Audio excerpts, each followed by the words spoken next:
ओम गुरुर्ब्रह्मा गुरुर्विष्णु गुरुर्देव महेश्वरा गुरुर्साक्षात् परम ब्रह्म तस्मै श्री गुरुवे नमः। आज की कथा माघ महात्म का। माघ के महीना चल रहा है, प्रयाग का महत्व सबसे ज़्यादा है। उसी तरह माघ महीना में कभी भी आप स्नान करो तो महत्व उसका सबसे ज़्यादा होगा, क्योंकि इस युग में धर्म की रक्षा और भक्ति के विकास का जो यत किंचित दर्शन हो रहा है, उसका समस्त श्रेय हमारा वेद पुराण है। जिस वेद पुराण में नियमों का संग्रह है, जिसको पठन पाठन से मनुष्य जो है भवसागर से पार हो जाता है और इस संसार में भी सुख होता है, मतलब लौकिक और परलौकिक दोनों सुख होता है। 18 पुराण में पद्म पुराण भगवान का हृदय कहा गया। पद्म पुराण भगवान का हृदय कहा गया। इसके प्रत्येक खंड में विशेष रूप से भागवत प्राप्ति की महिमा लिखी गई है। कहते अनेक तीर्थ व्रत दान अनुष्ठान आदि के द्वारा मनुष्य प्रत्येक व्यवहार एवं जीवन के प्रत्येक क्षण को भगवान में बनाने में प्रेरणा देती है। हमारा पद्म पुराण सर्वश्रेष्ठ पुस्तक है, जिसके अंतर जो है माघ का महात्मा आता है। ऋषियों ने कहा कि लोहा मर्सन सूत जी, अब हमें माघ का महात्मा सुनाइए, जिसके सुनने से लोगों की महान संशय दूर हो जाए। सूत जी बोले कि मुनिवरों, आप लोग को साधुवाद देता हूँ। आप भगवान श्री कृष्ण के शरणागत भक्त हैं, इसीलिए प्रसन्नता और भक्ति के साथ आप लोग बार बार भगवान की कथा पूछा करते हैं। मैं आपके कथानुसार माघ महात्म का वर्णन करूंगा। जो अरुणोदय काल में स्नान करके इसका श्रवण करते हैं, सुनते हैं, उनकी पुण्य की वृद्धि और पाप का नाश होता है। एक समय की बात है, राजाओं में श्रेष्ठ महाराज दिलीप ने यज्ञ का अनुष्ठान पूरा करके ऋषियों द्वारा मंगल विधान होने के पश्चात अब भृत स्नान किया। उस समय संपूर्ण नगरवासियों ने उनको बड़ा सम्मान किया। तदंतर राजा अयोध्या में रह के प्रजाजनों को रक्षा करने लगे। प्रजाजनों को रक्षा करने लगे। वे समय समय पर वशिष्ठ जी का अनुमति लेके प्रजा वर्ग का पालन किया करते थे। कौन? राजा दिलीप। एक दिन उन्होंने वशिष्ठ जी से कहा कि भगवान, आपके प्रसाद से मैंने आचार, दंड नीति और नाना प्रकार के राजधर्म, चारों वर्ण और आश्रमों के कर्म, दान की विधि, यज्ञ का विधान, अनेक व्रत और उनका उद्यापन और भगवान विष्णु की आराधना आदि के संबंध में बहुत कुछ सुना। अब माघ स्नान का फल सुनने की हमारी इच्छा है। मुनि, जिस विधि से इसको करना चाहिए ये बताइए। तो वशिष्ठ जी ने कहा कि राजन, मैं तुम्हें माघ स्नान का फल बतलाता हूँ, सुनो। जो लोग हवन यज्ञ या इच्छा पूर्ति के लिए कर्म अच्छे करते हैं उसको उत्तम गति की प्राप्ति होती है। माघ मास में प्रातःकाल बाहर के जल में स्नान करें। गाय, भूमि, तिल, वस्त्र, सोना और अन्य आदि वस्तुओं को दान किए बिना ही स्वर्ग लोक में जाना चाहते हो तो माघ में सदा प्रातः काल स्नान करें।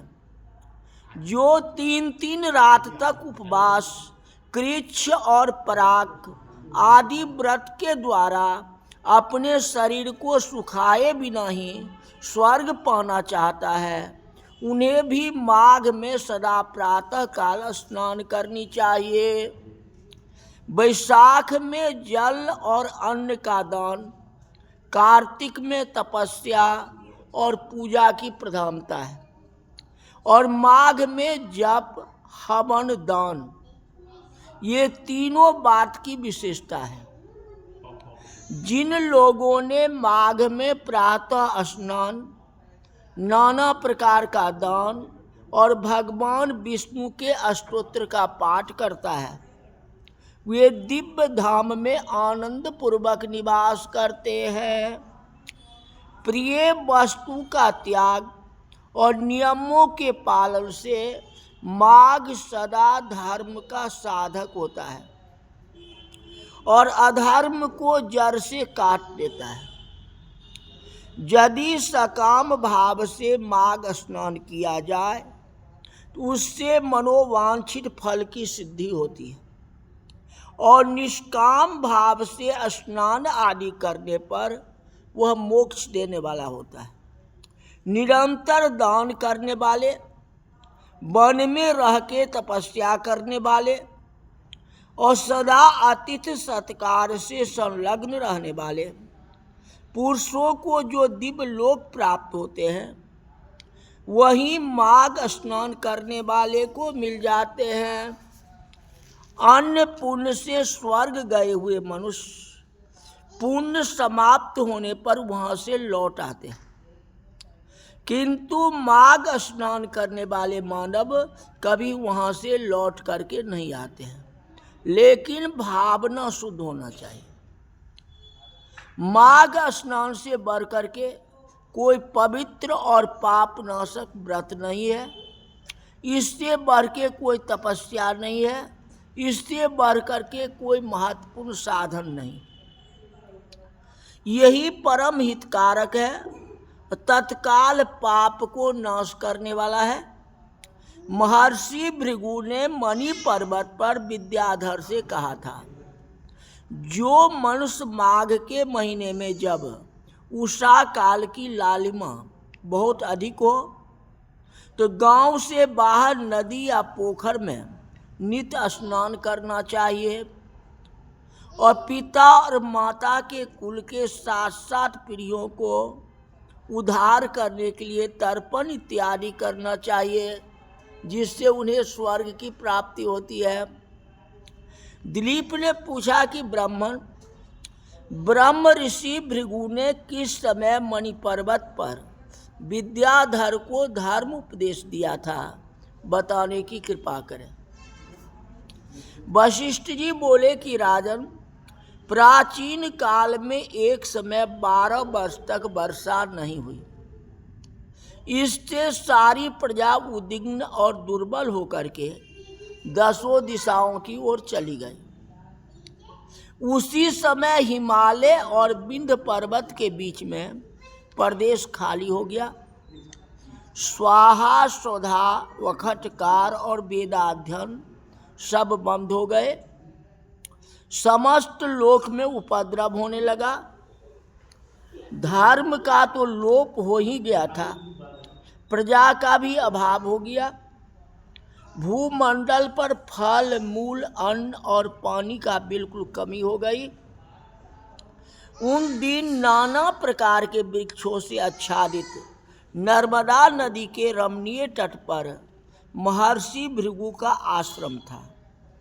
वे उस आश्रम में शिष्यों सहित निकलकर हिमालय पर्वत की शरण में गए।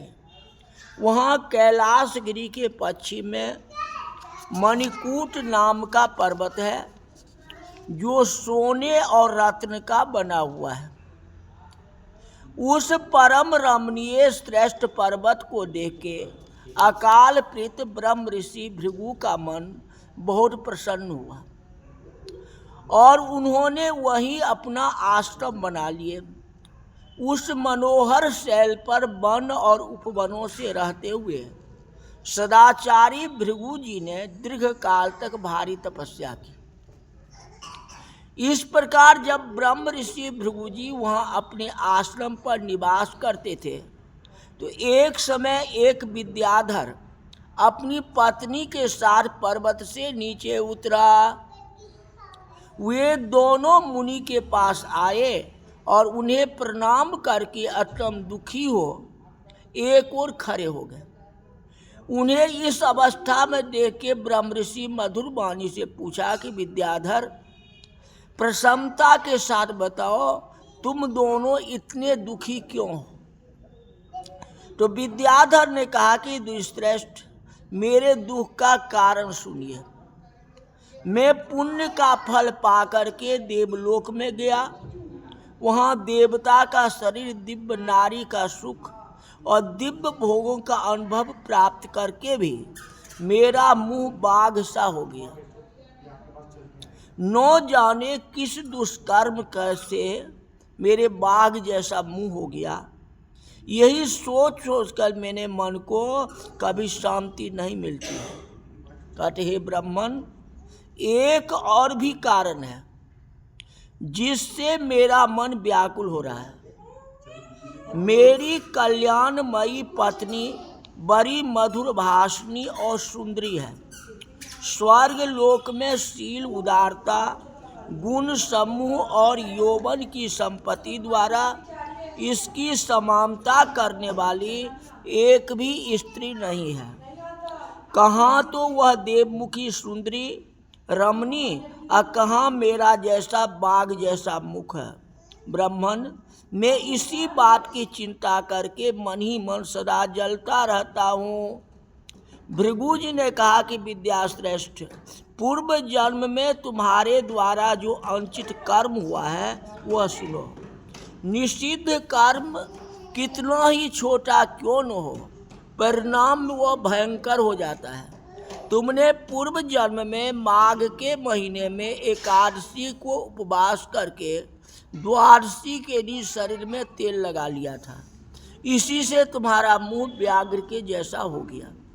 पूर्णमयी एकादशी का व्रत करके द्वादशी को तेल सेवन करने से पूर्व काल में इलानंदन पूर्वा को भी कुरूप शरीर प्राप्त हो गई थी। वे अपने शरीर को कुरूप देख के उसके दुख से बहुत दुखी हुए और गिरिराज हिमालय पर जाके गंगा जी के किनारे स्नान आदि से पवित्र हो प्रसन्नता पूर्वक उस आसन पर बैठे। राजा ने अपनी संपूर्ण इंद्रियों को वश में करके हृदय में भगवान का ध्यान करना आरंभ किया।